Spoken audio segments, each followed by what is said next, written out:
Hi there, Agile friends. Get ready for the World Tour of Agile at the Agile Online Summit 2023.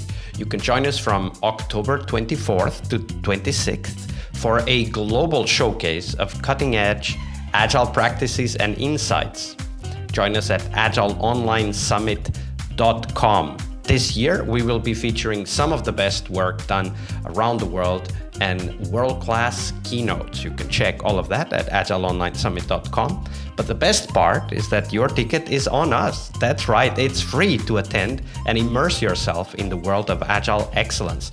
Don't miss out on this opportunity to level up your skills and network with peers and industry experts.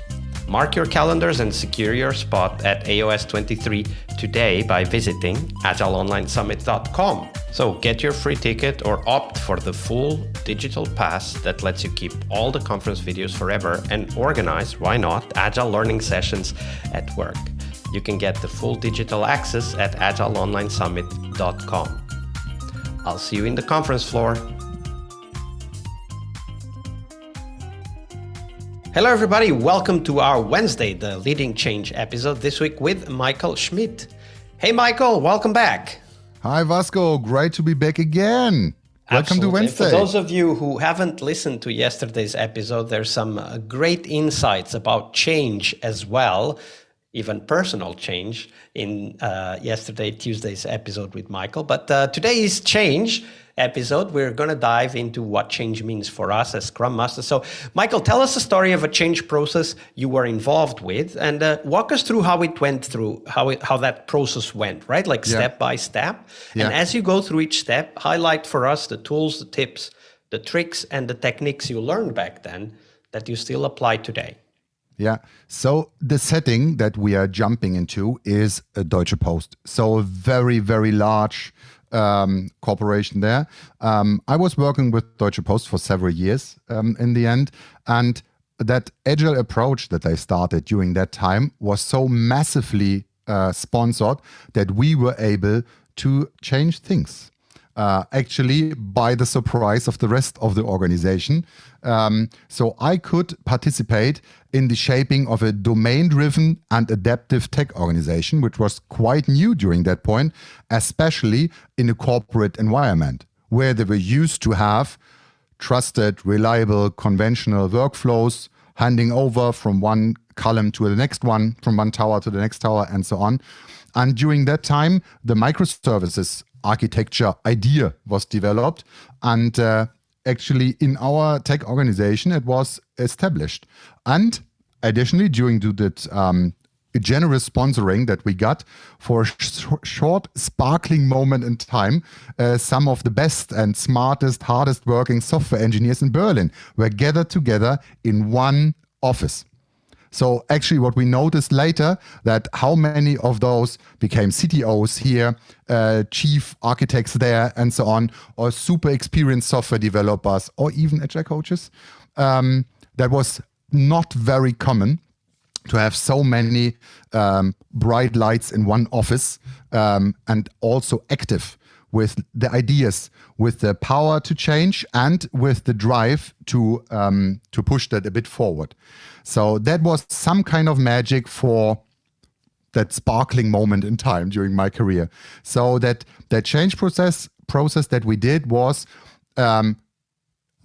with, like, in the early times there, we still had that moment of we stop everything we do, then we gather anew, and we build up new teams that work a different way. Today, you couldn't do that anymore because any organization needs a continuous outcome. So no one can afford to stop working, at least for a day, and do things differently.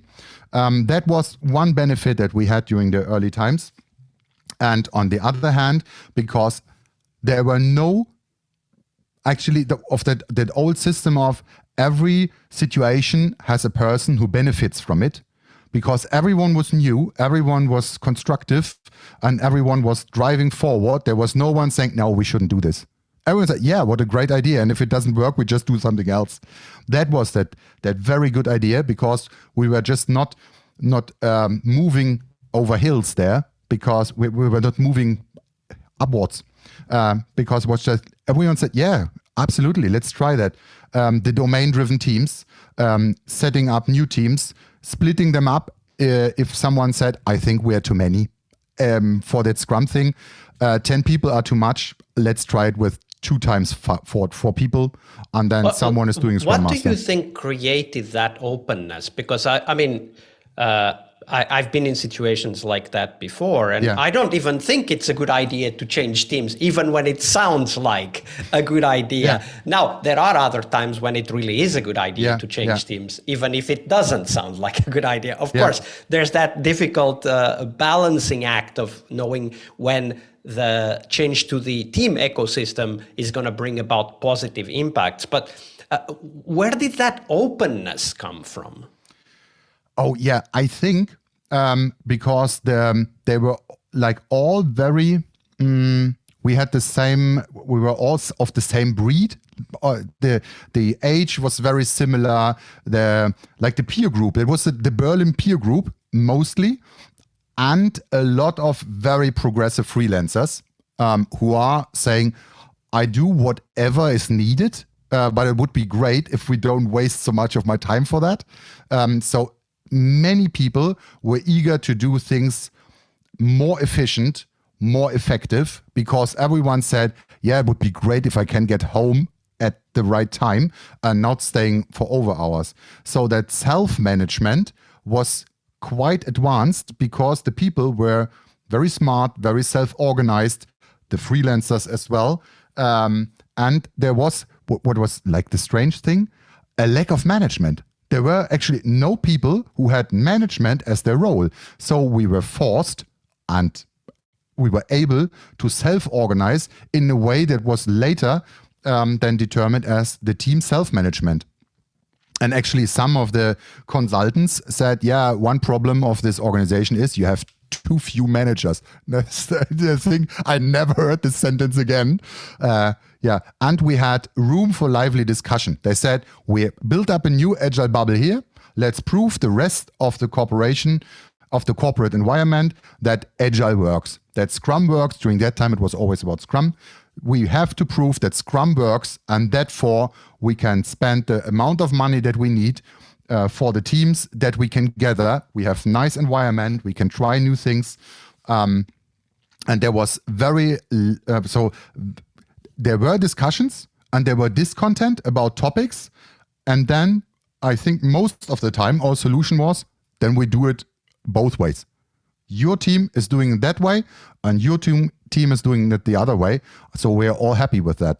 So at that point, especially for me, it was the thing of, there are different ways of Scrum and it's completely okay. Not every team has to do it the same way. And actually it's working. Everyone is producing. We had, for us, we were then starting with the metrics-driven development, like showing that we are delivering value. And if it is a very domain-driven thing, so someone had to build the engine of that product ecosystem there, then they were producing other metrics, but they were producing metrics, not just for the sake of developing software. So one of the things that I hear in all of those stories and anecdotes that you are sharing is that not only was there willingness to change and even openness to considering different experiments, but there seemed to be a very clear drive to deliver value and the metrics, you were just talking about metrics, and the way to show that value was indeed being delivered. Is that something that you are now, when you look back, conscious that was there? That was absolutely there. And it was considered that not every role was static. So some of the roles were so fluent that they were invented and dissolved. I can remember that the Scrum Masters team, that was the first larger group of Scrum Masters that I worked with. The Scrum Masters group was like being cheered at for spending so much lifetime for defining who we were. So we spent a lot of discussion time on defining our role. What are we good for? What can we achieve? What are we responsible for? In it, like building our role into an empty bubble, creating the Scrum bubble by defining ourselves. And this was, I think, the possibility to do that was the other part of the change process. That we said, we push the system forward as far as we can until we feel the first moment of resistance. And then we start discussing, then we start convincing. Until that moment, everything we do is possible. And that was so great also for my personal career path of having the lively discussions with fellow Scrum Masters, with externals, with Agile coaches, with architects, software developers about what is a Scrum Master good for, what is it not good for, and what can we achieve together or without other people. Absolutely. That's an important aspect. You were, in that case, a Scrum Master group that was reflecting that openness to change that was in the rest of the organization as well. Yeah, absolutely. Great story. Thank you for sharing that, Michael. Thank you very much for listening. Leading change is one of the core skills we must acquire, but it is only one of the steps towards our success as Scrum Masters. Tomorrow, on Success Thursday, we will talk about how to define success for the Scrum Master role. We'll cover tips on how to measure your way to that position, and most importantly, how to develop that focus on continuous improvement that is as important for Scrum Masters as it is for teams. See you tomorrow. We really hope you liked our show. And if you did, why not rate this podcast on Stitcher or iTunes? Share this podcast and let other Scrum Masters know about this valuable resource for their work. Remember that sharing is caring.